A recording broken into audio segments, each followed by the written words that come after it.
नमस्कार. सादर करत आहोत ठाणे वार्ता. ठळक घडामोडी. पंतप्रधान नरेंद्र मोदी यांची भिवंडी लोकसभेसाठी 15 तारखेला तर कल्याण लोकसभेसाठी 12 तारखेला जाहीर सभा. धार्मिक अधिष्ठान राजकीय अधिष्ठानपेक्षा नेहमी मोठे मुख्यमंत्री एकनाथ शिंदे आणि कोकण विभाग पदवीधर मतदारसंघासाठी निवडणूक जाहीर. या आणि इतर घडामोडी विस्तृतपणे पण काही क्षणातच. आमच्या फेसबुक पेज तसंच यूट्यूब चॅनल आणि संकेतस्थळाला सबस्क्राईब करायला विसरू नका. आपण पाहत आहात श्री स्थानक वाहिनी, ठाणे जिल्ह्याचं मुख्य व्यासपीठ. ठाणे वार्ता पहा श्री स्थानक वाहिनीवर. आता सकाळी 9:15 पासून रात्री 9:15 पर्यंत ठाणे वार्ता, ठाण्यातील पहिलं दृकश्राव्य माध्यम. ठाणे वार्ता आणि श्री स्थानक वाहिनीचं लाईव्ह स्ट्रीमिंग ठाणेवार्ता.com वरील लाईव्ह स्ट्रीमवर क्लिक करा आणि अगदी मोबाईलवरही ठाणे वार्ता श्री स्थानक वाहिनीचा आनंद लुटा. यासाठी आमचं ॲप डाउनलोड करा. ठाणे वार्ता पहा श्री स्थानक वाहिनीवर.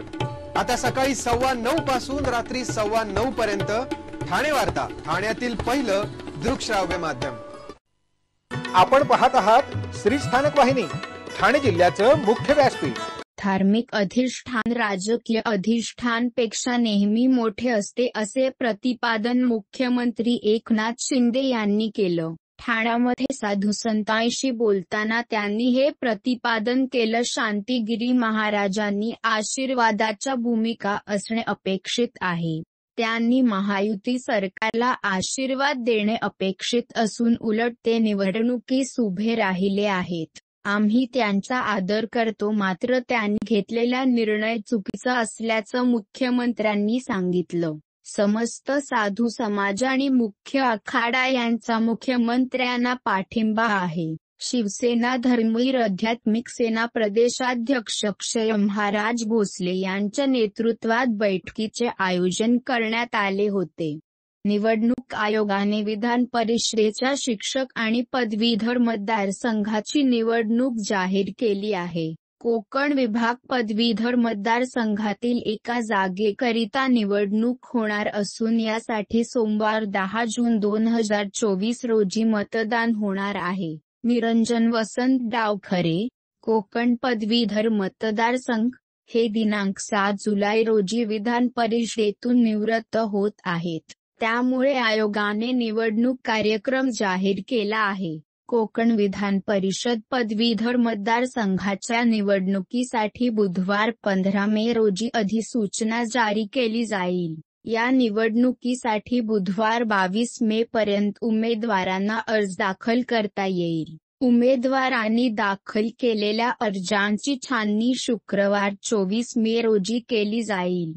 तर उमेदवारी अर्ज मागे घेण्याची मुदत सोमवार 27 मे अशी आहे. सोमवार 10 जून 2024 रोजी सकाळी 8 ते दुपारी 4 या वेळेत या पदवीधर मतदारसंघाकरिता मतदान होईल. गुरुवार 13 जून 2024 रोजी मतमोजणी होईल.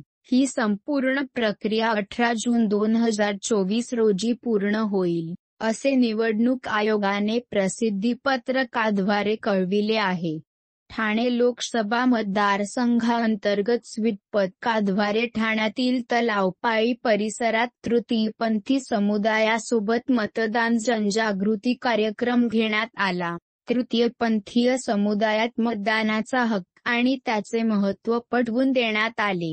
यावेळी उपस्थित तृतीयपंथीयांनी 100% मतदान करण्याची शपथ घेतली. शहरात सोमवार 20 मे रोजी मतदान आहे. या मतदान प्रक्रियेपासून कोणताच घटक मतदानापासून वंचित राहू नये यासाठी विविध कार्यक्षेत्रात आणि परिसरात मतदान जनजागृतीचे कार्यक्रम राबविण्यात येत आहेत. याच उपक्रमाचा भाग म्हणून तलावपाळी परिसरात तृतीयपंथी समुदायासाठी हा मतदान जनजागृती कार्यक्रम घेण्यात आला. राष्ट्राचा सर्वात मोठा सण आणि अभिमान या संकल्पनेसह कार्यक्रमाचा शुभारंभ करण्यात आला. तृतीयपंथीय समुदायात मतदानाचा हक्क आणि त्याचे महत्त्व पटवून देण्यात आले. यावेळी उपस्थित सर्व तृतीयपंथी व्यक्तींनी येत्या लोकसभा निवडणुकीत मतदान करण्याची शपथ घेतली. मतदान जनजागृतीसाठी एक विशेष आकर्षण म्हणजे तलावपाळी परिसरात मेस्कॉट हे मनोरंजक पात्र मतदानाचा प्रसार करत होते. त्यासोबत तृतीयपंथी व्यक्तींनी सेल्फी घेतल्या. मतदानादिवशी सुट्टी आहे म्हणून कुठे फिरायला जाऊ नका व घरात न बसता 20 मे रोजी अवश्य मतदान करावे असे आवाहन यावेळी करण्यात आले. मी मतदान करणार. आपणही आपल्या मतदानासाठी सज्ज रहा. या आशयाचे मजकूर असलेले आणि त्यावर मतदानाची तारीख दर्शवणारे माहितीपत्रकाचे वाटप उपस्थित तृतीयपंथीय सहकार्याने नागरिकांना केले. कल्याण लोकसभेतून या वेळेस मोठ्या मताधिक्याने निवडून येण्यासाठी महायुतीचे उमेदवार डॉ. श्रीकांत शिंदे सहज महायुतीचे सर्वच नेते पदाधिकारी आणि कार्यकर्ते जोमाने कामाला लागले आहेत. श्रीकांत शिंदे यांना भरघोस मत मिळावे यासाठी आता मुख्यमंत्री यांच्या पत्नी श्रीकांत शिंदे यांच्या मातोश्री लता शिंदे आणि श्रीकांत शिंदे यांच्या पत्नी वृषाली शिंदे मैदानात उतरले असून कल्याण लोकसभेतील विविध ठिकाणी बैठका घेत आहेत. सर्व नागरिकांना आवाहन करण्यात येत आहे की सध्या डासांमार्फत पसरणाऱ्या डेंग्यू या आजाराचा प्रसार रोखण्यासाठी प्रत्येकाने पुढील प्रमाणे कार्यवाही करावी. डेंग्यू आजार एडिस इजिप्ती हा डास चावल्याने होतो. या डासांची पैदास साचलेल्या किंवा साचवलेल्या स्वच्छ पाण्यामध्ये होते.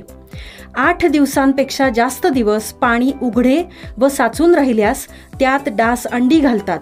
अंड्यांच्या अळ्या तयार होऊन पुढे डास तयार होतात. यासाठी आपल्या घरातील पाणी साठे उदाहरणार्थ बॅरल्स, पिंपे, टाक्या, हौद, रांजणे इत्यादी दर आठवड्याला रिकामे करून घासून पुसून कोरडे करून पुन्हा भरावे. 1 दिवस कोरडा दिवस म्हणून पाळावा.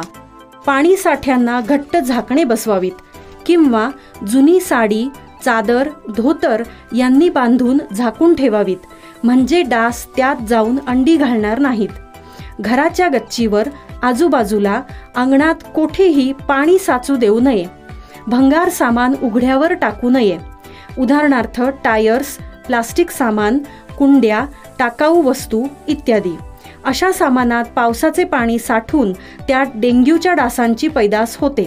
घरातील कूलर्स, फ्रीजच्या पाठीमागील ट्रे हे देखील वेळोवेळी कोरडे करावेत. लक्षात ठेवा, नुसत्या फवारणीने डास घनता कमी होत नाही, तर त्यासाठी डास पैदास ठिकाणे नष्ट करणे ही आपल्या सर्वांची जबाबदारी आहे. कोणताही ताप अंगावर न काढता जवळच्या शासकीय रुग्णालयात मोफत औषधोपचार घ्या. अशा प्रकारे नागरिकांनी सहकार्य केल्यास डेंग्यूचा प्रसार रोखणे सहज शक्य आहे.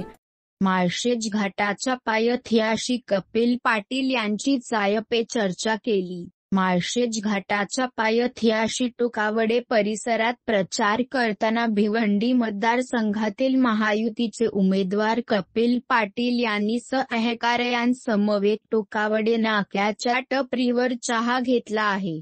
तसेच प्रचाराच्या लगबगीतून वेळ काढत सहकारी नेत्यांसमवेत चाय पे चर्चा केली आहे.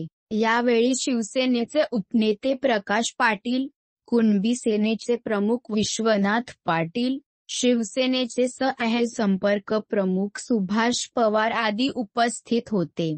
नरेश म्हस्के यांनी महापौर म्हणून काय काम केले हे त्यांनी जनतेला सांगावे. आता प्रश्न खासदार राजन विचारे यांनी व्यक्त केला. ते ठाण्यात झालेल्या प्रचार रॅलीमध्ये बोलत होते. महाविकास आघाडीतील सर्व पक्षांचे कार्यकर्ते पदाधिकारी प्रचारासाठी दिवस रात्र काम करत आहेत. गेल्या 10 वर्षात केलेली काम आम्ही जनतेसमोर ठेवत आहोत. 10 वर्षे खासदार म्हणून काम करण्याची संधी मला जनतेने दिली. मला विश्वास आहे की पुन्हा एकदा ठाणे लोकसभा यांचा खासदार म्हणून आपल्याला काम करण्याची संधी मिळेल असा विश्वास राजन विचारे यांनी व्यक्त केला. नरेश म्हस्के यांच्याकडे आरोप करण्याचाच काम आहे, त्याच याजवळ विकासाचा मुद्दा नाही. त्यामुळे त्यांनी महापौर म्हणून काय काम केले ते आधी सांगावे असा प्रश्न विचारे यांनी उपस्थित केला.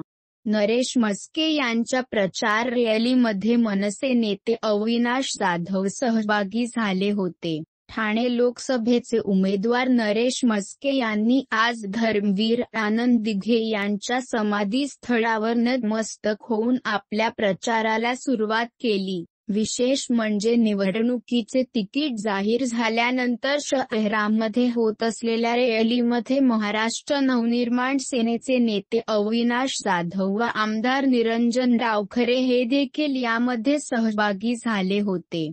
लोकसभेच्या 5व्या टप्प्यात जिल्ह्यात मतदान होणार आहे. यासाठी महायुती आणि महाविकास आघाडीच्या नेत्यांकडून मोठमोठ्या सभा घेण्यात येणार आहे. याच पार्श्वभूमीवर भिवंडी लोकसभेत 15 तारखेला पंतप्रधान नरेंद्र मोदी यांची जाहीर सभा आहे तर 12 तारखेला कल्याण लोकसभेत मनसे पक्षप्रमुख राज ठाकरे यांची सभा होणार आहे. यांच्या सभेसाठी महायुतीच्या सर्वच पदाधिकारी आणि कार्यकर्त्याची महत्त्वाची नियोजन बैठक पार पडली. या बैठकीत मनसे आमदार राजू पाटील, महायुतीचे उमेदवार डॉ. श्रीकांत शिंदे, त्याचबरोबर भाजपचे पदाधिकारी सहित इतर मित्र पक्षाचे पदाधिकारी देखील उपस्थित होते. यावेळी डॉ. श्रीकांत शिंदे यांनी कल्याण आणि भिवंडी लोकसभेसाठी 15 तारखेला देशाचे प्रधानमंत्री नरेंद्र मोदी ठाणे जिल्ह्यात येत आहेत आणि भिवंडी लोकसभेमध्ये त्याची सभा आयोजित केली आहे.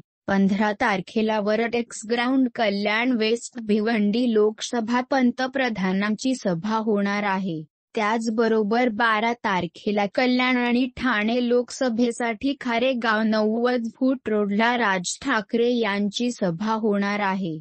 त्याचेही नियोजन झाले आहे. महायुतीतील कार्यकर्ते, पदाधिकारी आम्ही एकत्र काम करत आहोत. आमच्या रॅलीला मोठ्या प्रमाणात उत्स्फूर्त प्रतिसाद असून कार्यकर्त्यांसह जनतेचाही प्रतिसाद आम्हाला मिळतो आहे. तसेच कल्याण लोकसभेची जागा विक्रमी मतांनी निवडून येईल असा विश्वास श्रीकांत शिंदे यांनी व्यक्त केला आहे. आपण पाहत आहात श्री स्थानक वाहिनी, ठाणे जिल्ह्याचं मुख्य व्यासपीठ. ठाणे वार्ता पहा श्री स्थानक वाहिनीवर. आता सकाळी 9:15 पासून रात्री 9:15 पर्यंत ठाणे वार्ता, ठाण्यातील पहिलं दृकश्राव्य माध्यम. ठाणे वार्ता आणि श्री स्थानक वाहिनीचं लाईव्ह स्ट्रीमिंग ठाणेवार्ता.com वरील लाईव्ह स्ट्रीमवर क्लिक करा आणि अगदी मोबाईलवरही ठाणे वार्ता श्री स्थानक वाहिनीचा आनंद लुटा. यासाठी आमचं ॲप डाउनलोड करा. ठाणे वार्ता पहा श्री स्थानक वाहिनीवर. आता सकाळी 9:15 पासून रात्री 9:15 पर्यंत ठाणे वार्ता, ठाण्यातील पहिलं दृकश्राव्य माध्यम. आपण पाहत आहात श्री स्थानक वाहिनी, ठाणे जिल्ह्याचं मुख्य व्यासपीठ. आपण आपले कार्यक्रम अथवा बातम्या आम्हाला ठाणेवार्ता@gmail.com या आमच्या ईमेलवर कळवू शकता. ठळक घडामोडी शेवटी पुन्हा एकदा. पंतप्रधान नरेंद्र मोदी यांची भिवंडी लोकसभेसाठी 15 तारखेला तर कल्याण लोकसभेसाठी 12 तारखेला जाहीर सभा. धार्मिक अधिष्ठान राजकीय अधिष्ठानपेक्षा नेहमी मोठे. मुख्यमंत्री एकनाथ शिंदे. आणि कोकण विभाग पदवीधर मतदारसंघासाठी निवडणूक जाहीर. या होत्या ठाणे वार्ता. आपली एखादी बातमी बघायची राहून गेल्यास आपण आमच्या ठाणेवार्ता.in या संकेतस्थळाला किंवा फेसबुक पेज तसंच यूट्यूबचे चॅनेलला अवश्य भेट द्या. मग पुन्हा भेटू पुढील बातमीपत्रात फक्त श्री स्थानक वाहिनीवर. धन्यवाद.